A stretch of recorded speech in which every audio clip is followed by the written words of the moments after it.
Respected listeners and dear students, Assalamu alaikum and welcome to my YouTube channel. Let's solve the objective and subjective part of chapter number 2, weather and climate. Chapter number 2 है weather and climate. Keywords हैं या words meaning keywords. First word है climate, regular pattern of weather conditions of a place. यानी मौसम की मुसलसल क्या हालात रहते हैं, किस किस्म का पैटर्न फॉलो करता है, उसको क्लाइमेट कहते हैं. हेमिस्फेयर, हाफ ऑफ स्फेयर, यानी तो स्फेयर है यानी गोल आपकी शेप है, उसको आप दो हिस्सों में डिवाइड कर दें तो ये हेमिस्फेयर कहलाता है, यानी हाफ हो गया उसका. Air pressure, pressure exerted by the atmosphere, यानी वो प्रेशर जो कि माहौल की वजह से है. Steady growing in regular way, यानी आहिस्ता आहिस्ता तरतीब से किसी चीज़ का बढ़ना. Sweep, to clean the surface, यानी किसी सरफेस को साफ करना स्वीप कहलाता है. Coast, the shore of a sea और अ ओशन, यानी किसी समुंदर या ओशन, समुंदर की ही बड़ी फॉर्म है का जो साहिल है उसको कॉस्ट बोलते हैं. नाइसेंस, अ बॉदरसम अनोइंग पर्सन, यानी कोई ऐसा शख्स जो कि आपको बॉदर करता हो, तंग करने वाला. Altitude, elevation above the sea level, altitude है कि सतह समुंदर से बुलंदी. Measurable, to find the quantity, यानी किसी चीज़ की क्वांटिटी, मिकदार को फाइंड करना. Equator, an imaginary line around the earth, यानी एक इमेजिनरी फ़र्ज की हुई लाइन जो सी है ज़मीन के इर्द गिर्द, उसको इक्वेटर कहते हैं. नेक्स्ट है blank, dash is an average of weather condition over a whole year. Blank में आएगा climate.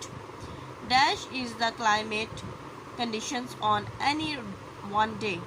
Weather, rainfall is very important in determining the dash of a place. Climate, dash is known as driest place on the earth.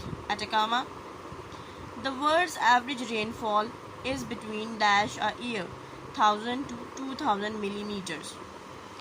True false, the average temperature all year round is about 40 degree centigrade या 40 degree Celsius. ये false है, गलत है ये statement.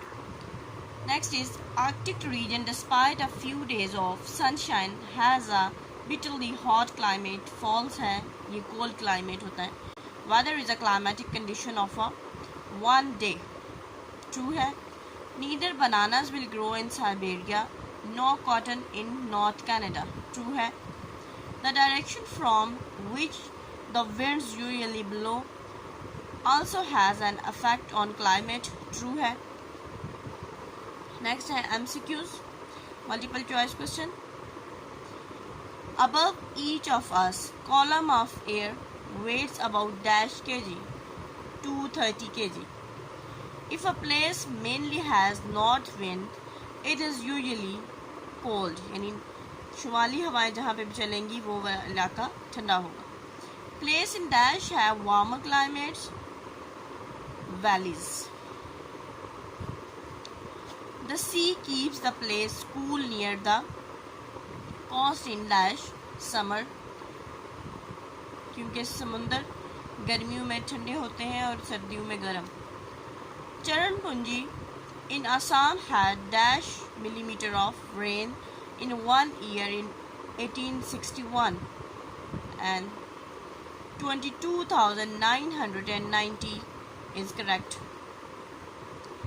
Temperature in Karachi usually in January is dash 18 degrees centigrade, 19 degrees Celsius. The dash we are, the colder it is, higher.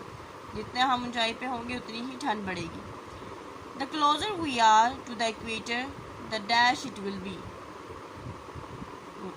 Options हैं warmer, waiter, colder. तो A and B दोनों होते हैं वार्मर एंड वेटर, यानी नमी भी होगी और गर्म भी होगा. Next है, there is no point in trying to grow dash on dry and cold plains of northern Russia. Mangoes. Mountain Kilimanjaro, 5,200 meter height, is almost right on the dash equator. Next question है, why is the amount of rainfall so important for the climate? यानी आबो हवा के लिए जो बारिशों की मिकदार है वो क्यों अहम है? आंसर है, the rainfall is important factor because it decreases the temperature of a particular place, which results in better climate and increased plant growth.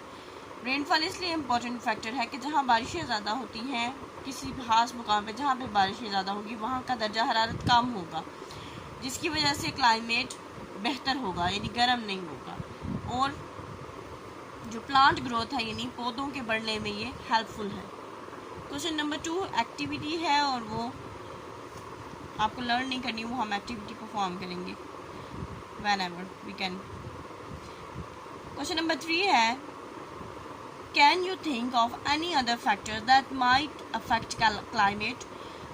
क्या आप सोचते हैं कि कुछ ऐसे फैक्टर्स भी हैं, कुछ ऐसी चीज़ें भी हैं जो कि क्लाइमेट को अफेक्ट करती हैं, क्लाइमेट जिनसे अफेक्ट होता है उस पर असरअंदाज होती हैं?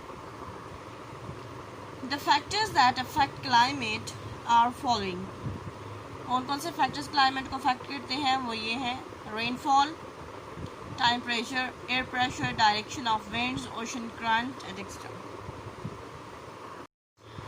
Now let's start the reading of chapter number 3, which is winds and cyclones, यानी आंधियाँ और तूफान.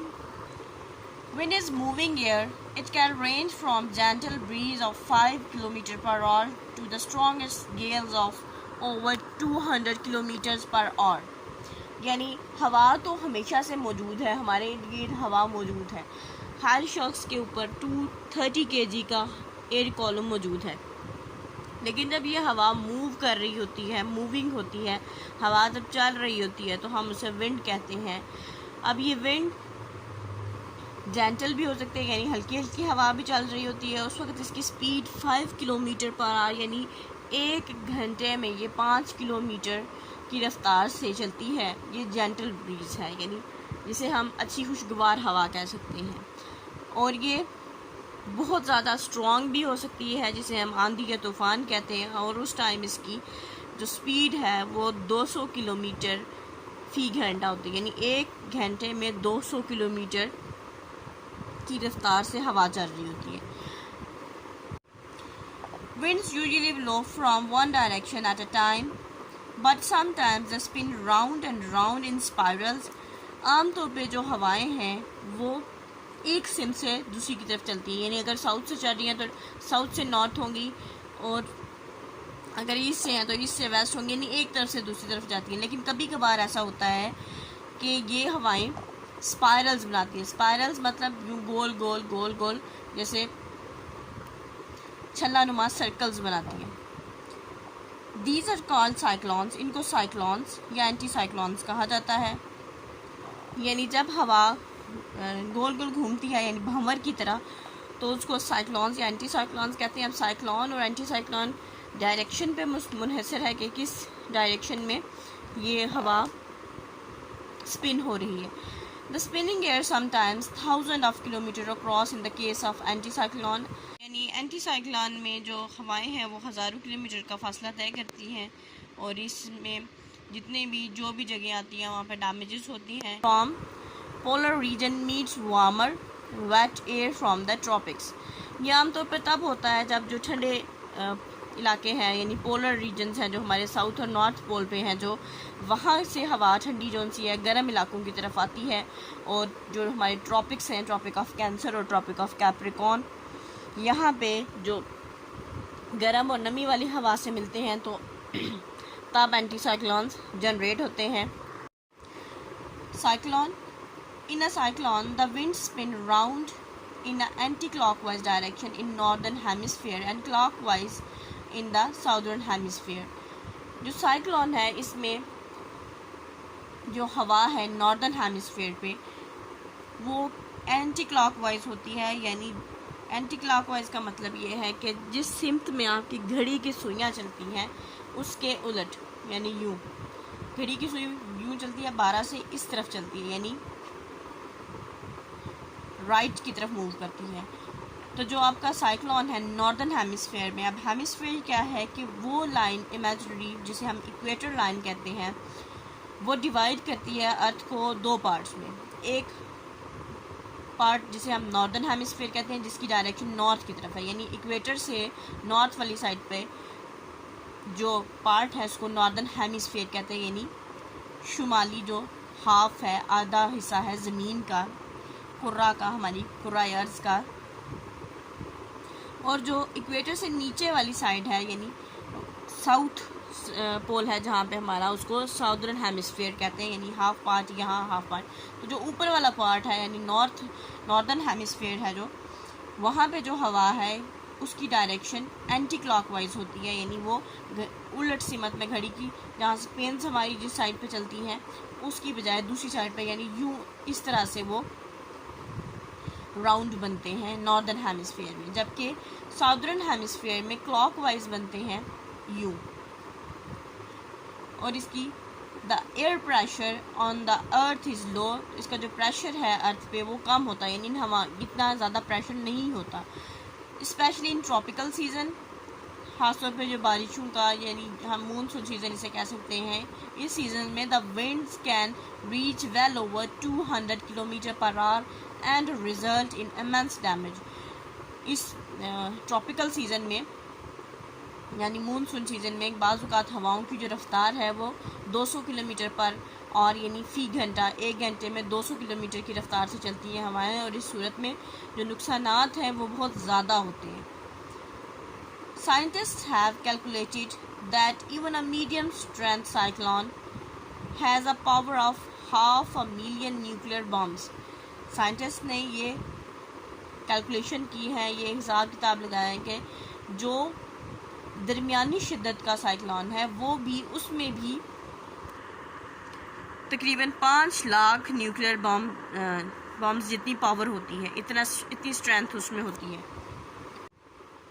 Cyclones are smaller than anti cyclones, जो साइक्लोन्स है वो एंटी साइक्लोन से छोटे होते हैं, but wind speeds are much stronger, लेकिन साइक्लोन में जो विंड स्पीड है यानी हवा की जो रफ्तार है वो ज़्यादा होती है, और साइक्लोन में हवा की रफ्तार ज़्यादा होती है, प्रेशर कम होता है, और एंटी साइक्लोन में प्रेशर ज़्यादा होता है और हवा की स्पीड कम होती है। In the centre of a cyclone the eye the wind speed are much less, ये जो सेंटर होता है साइक्लोन का, यहाँ जिसके बीच में घूम घूम के यूँ भंवर का जो सेंटर होता है, या इसको आई ऑफ साइक्लोन कहते हैं, यानी साइक्लोन की आंख कहते हैं। यहाँ पे जो स्पीड है वो कम होती है बनिस्बत बाकी स्पाइरल्स में। Cyclones means bad stormy weather with a lot of rain. Cyclone का मतलब ये है कि बहुत ही बुरा तूफ़ानी मौसम जिसके साथ बहुत सी बारिशें होती हैं, बहुत सी बारिश होती है। The bay of Bengal and the coastal areas around it down to the western coast of India और द साइक्लोन अफेक्टेड रीजन्स। जो हमारी खलीज बंगाल है, बे ऑफ बंगाल, खलीज किसे कहते हैं हमने चैप्टर नंबर 1 में देखा था, आप कमेंट करेंगे कि क्या होता है, ये क्या चीज़ है खलीज। उसके साहिली इलाकों में यानी बे ऑफ बंगाल के, खलीज बंगाल के साहिली जो इलाके हैं वहाँ, और इंडिया के जो मगरबी साहिली इलाके हैं वो साइक्लोन्स उन पे असरअंदाज होते हैं, उनसे मुतासिर होते हैं साइक्लोन से, यानी वहाँ पे तूफ़ान इस तरह के आते हैं और काफ़ी डैमेजेस होते हैं, नुकसानात होते हैं। Bangladesh is particularly affected by cyclones which cause a lot of destruction. Bangladesh ख़ास तौर पर इन साइक्लोन से अफेक्ट होता है। बांग्लादेश पे ये साइक्लोन्स बांग्लादेश को बुरी तरह मुतासिर करते हैं, और जिसकी वजह से बहुत ज़्यादा डिस्ट्रक्शन होती है, बहुत ज़्यादा तोड़ फोड़ होती है, बहुत ज़्यादा नुकसानात होते हैं बांग्लादेश में। इसको यहाँ पर स्टॉप करेंगे। Wish you best of luck and अल्लाह हाफिज़।